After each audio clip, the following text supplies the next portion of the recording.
In this video, we're breaking down one of the most fascinating mysteries of the digital age. We'll explore what happens when shared memories collide with conspiracy theories and when the internet turns memory glitches into modern mythology. My name is Laiza. On this channel, I explore stories for curious hearts. If that's your vibe, let's get started. So what is the Mandela Effect? The BBC describes it as a memory phenomena that refers to situations where large numbers of people all share the same false memory. Long before anyone called it the Mandela Effect, radio host Art Bell was already taking calls from listeners about it. In one 2001 episode of Coast to Coast AM, a caller says she remembers hearing that Nelson Mandela, former president of South Africa, died in prison in the 80s. And she wondered what that said about timelines and reality glitches.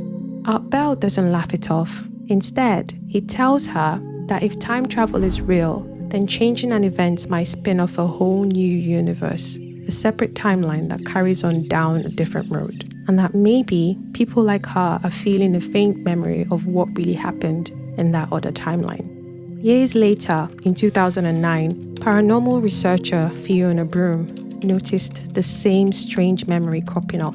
She gave it a label and built a website that turned it into a pop culture phenomenon.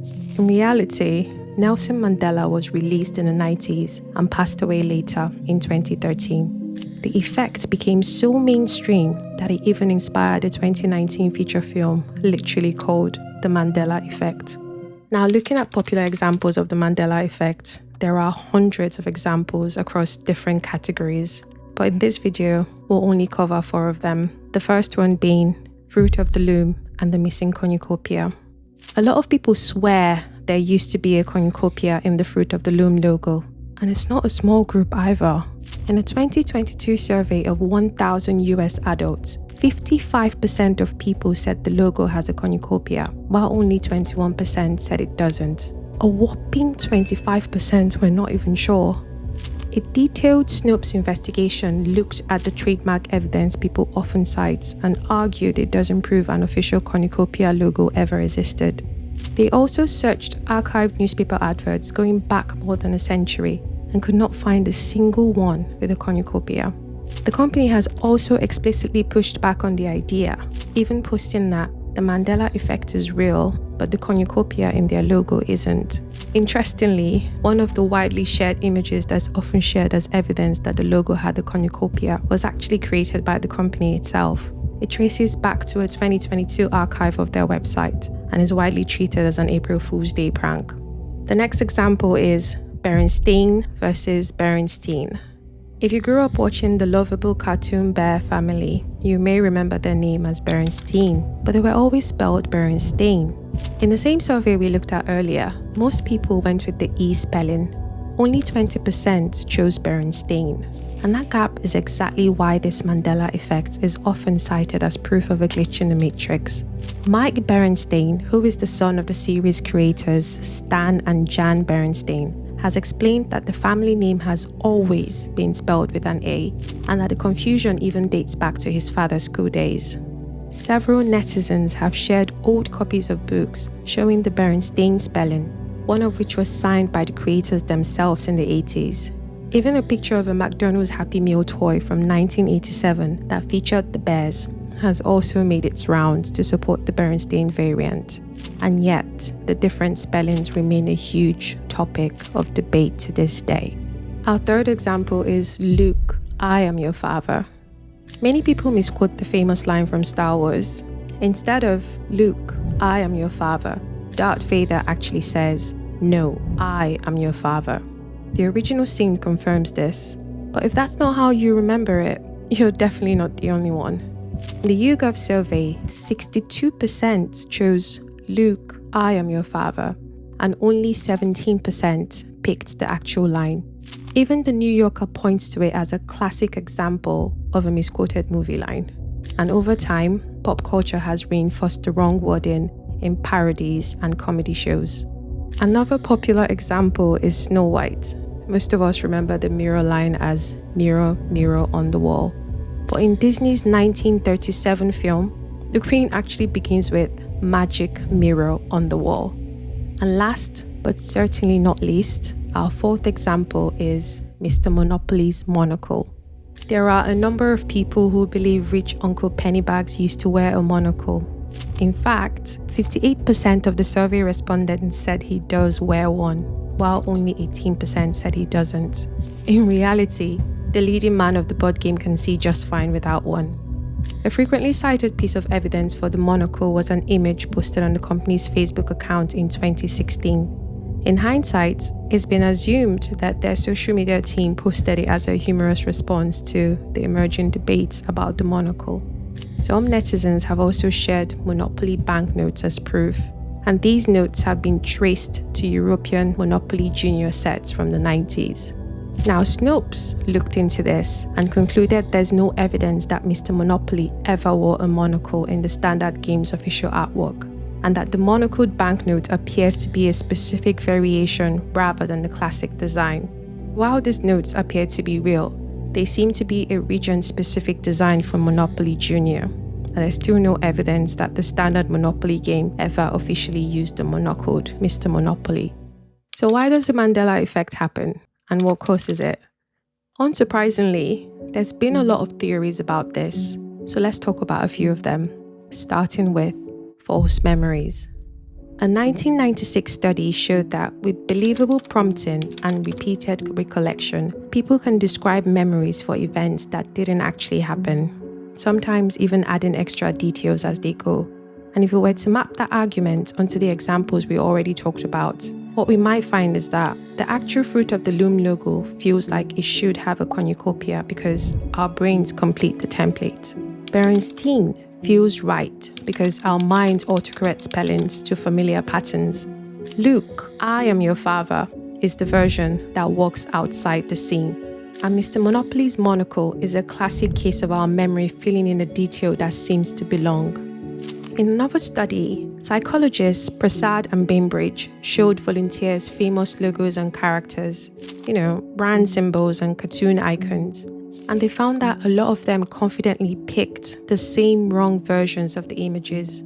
They described these cases as shared stimulus-specific false memories across people, meaning our brains can form very similar, very specific false memories about the same details. They also ruled out some easy explanations by stating that it wasn't just that the volunteers were not paying attention, and it wasn't that the wrong versions are everywhere online. In most cases, the real authentic images are actually what people see the most. Based on their results, Prasad and Bainbridge argue that the Mandela Effect is best understood as a powerful example of how ordinary memory can go wrong in the same way for many people, rather than proof that we've slipped into an alternate timeline. Which is a nice segue into our next possible explanation for the effect: alternate realities. Online communities built around the Mandela Effect insist that mismatched memories mean we've slipped into a new timeline, or that places like CERN have somehow glitched the universe. Now, if you're not familiar with CERN, it's a huge international science lab where physicists study the tiniest building blocks of the universe. The acronym CERN comes from its French name, which stands for European Organization for Nuclear Research. They've built machines called particle accelerators. The most famous one is the Large Hadron Collider, a circular tunnel that's buried underground. Inside it, they smash particles together at incredibly high energies, then study the debris from those collisions to learn about fundamental particles and the forces that act between them. So because CERN deals with extreme energies, quantum physics, and a lot of stuff that feels mysterious, it's also become a magnet for conspiracy theories. Online, you'll sometimes hear people claim that CERN is opening portals, shifting timelines, or causing Mandela effects. A 2018 article by Aaron French argues that what's really happening is much more human. Our memories don't work like video recordings. Every time we remember something, we're rebuilding it from scratch. And in that process, it's very easy to get details wrong, even while feeling completely sure we're right. When those fragile memories collide with a digitized world and internet communities that love mystery and conspiracy, the simple explanation gets replaced by a much bigger story.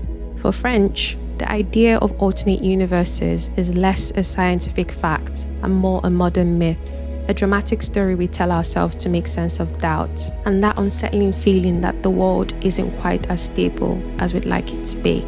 The next one is confabulation.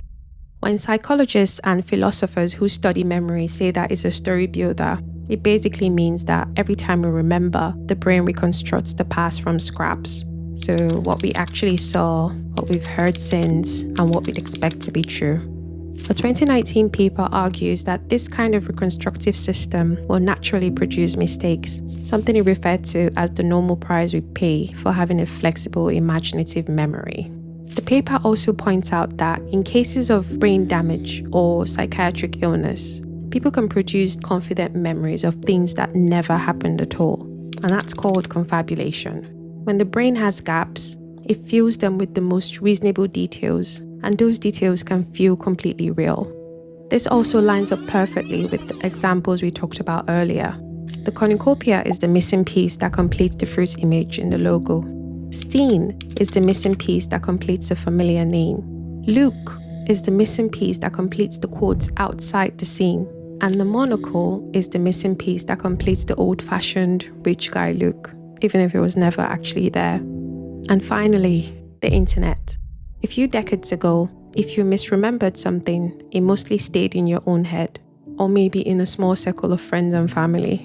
Today, you'd likely post about it, and in doing that, thousands of people may respond saying they remember it that way too. A huge study looked at more than 100,000 news stories shared on Twitter over about 10 years, from 2006 to 2017. The researchers asked a simple question: what spreads faster online, the truth or false information? And the answer was clear. False news traveled farther and wider than true news. On average, it was about 70% more likely to be retweeted than the truth, especially when it was surprising or emotional. So in the same way, when one person posts the wrong version of something, thousands of people repeat it, and then that version becomes the one that people have heard the most. Research also suggests that going over the same story again and again can make it feel more familiar and believable, even if the details are incorrect. For example, people circulate cornucopia mock-ups of the Fruit of the Loom logo, so that version gets replayed in your mind. Berenstain spreads as a viral spelling, and you end up seeing it more often than the real one. Luke, I am your father, is repeated everywhere because it's the simplest way to quote the scene, and memes and parodies keep reusing the Monopoly man with a monocle, so that detail gets repeated until it starts to feel correct. The human brain is remarkable. It's constantly filling in gaps and smoothing out inconsistencies to create memories that feel solid, even when they're not. And when those memories meet the viral nature of social media, where false information spreads faster than truth, we get shared false memories that feel so real that they demand an extraordinary explanation. Whether you lean toward quantum physics or cognitive psychology, one thing is certain: the Mandela Effect reveals something profound about how we remember and how easily our sense of reality can be shaken.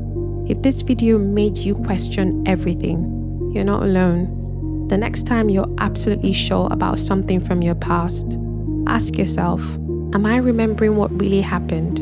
Or am I remembering the story I've been telling myself? So what do you think? Simulation or faulty memory? And what's your Mandela Effect? Leave a comment and let me know what you remember differently. Until the next one, keep your hearts curious.